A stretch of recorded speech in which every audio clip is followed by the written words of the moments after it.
Hello from Gardening at Douentza here in Ireland, and this video is all about a question many of you are asking yourselves at this time of year. Should I or should I not lift my dahlias? So in this video we're going to explore the pros and cons.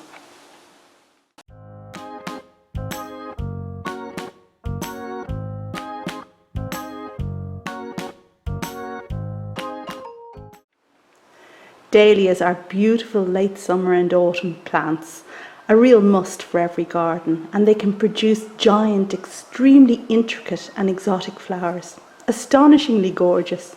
I remember the first time I saw a dahlia, I was so surprised that something this exotic and this fantastic could be grown with such little effort. It's such a gift to have these glorious flowers at the end of a season. And in many ways, dahlias and tulips have to be my favourites, and for perhaps similar reasons. So tulips are these fabulous bursts of colour that come from nowhere right at the beginning of the season, and they usher in the gardening year. Whereas dahlias, they're at the other end of the spectrum, and these are exotic giants that wave the gardening year farewell, the last flowers, but not in a tired kind of way, in a glorious bursting with life and beauty kind of way. It's the kind of farewell that says, look what it's all about, look at me and remember me through the gloomy, gloomy months of winter. And you'll know the reason why we're going to do it all again next year. So in my opinion, dahlias are definitely worth growing. And it's around this time of year that people start to ask the question, should I lift my dahlias? Dahlias, of course, are from Mexico, so in the temperate zone they can rot off quite easily if left in the ground over winter through freezing temperatures or through wet conditions. So if you're in a place that has a lot of rain, that's going to increase the likelihood that you may lose your dahlias. If you live in zones 1 to 7, then you should lift your dahlias if you want them to survive. But if you live in zones 8 to 9, which is me, I live in Ireland and we fit into that category, the situation is less clear. Now, if you leave your tubers in situ over winter, they may survive. And this depends on a number of factors. It depends on the coldness of that particular winter, it depends on the amount of rain, and it depends on the variety of the dahlia. There are many species and cultivars that come through winter in these zones, zone 8 to 9. So if you want to grow dahlias and leave them in the ground, then you need to get recommendations from friends and neighbours. So my War of the Roses, a dahlia that you'll have seen in various videos of mine, it came to me in this way and it's a tough old favourite.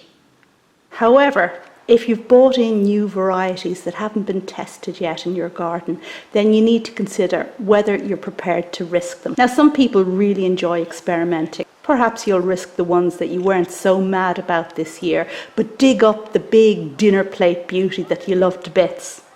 Or if you've got two of the same variety, perhaps you'll risk one in the ground and lift the other and store it frost-free, knowing that you can propagate that protected one in spring and get more of that same variety again. So in zones 8 to 9, you might well get away with leaving your dahlias in the ground and get flowers the following year from September onwards. But, and now we're getting to the real reason why people lift dahlias. They lift dahlias that might well come through the winter. If you lift and overwinter your dahlia frost-free, planting them in pots in February and outdoors after the danger of frost has passed, then you will have flowers from July onwards. That's enormous. Basically, your dahlias will flower for at least 2 months more than they would have done if you'd left them in the ground and they'd come through winter under their own devices. And that is enormous in terms of the value of the dahlia in the garden. When they don't have flowers to compensate for their leaves, which, let's face it, aren't very attractive, then dahlias just take up space in a border. They really add much more value if they're in flower for those months, the focus of attention, rather than a cabbagey mass. Now, some people will say, why bother with all that extra work? Why bother with extra work for a plant that's going to come through the winter for me anyway? And this is your answer. If you lift dahlias, you'll have blooms from July onwards. And if you don't, you'll have them from September. Okay, so there you have it. I hope you have found this video useful in your decision-making process on whether or not to lift your dahlias and to overwinter them frost-free.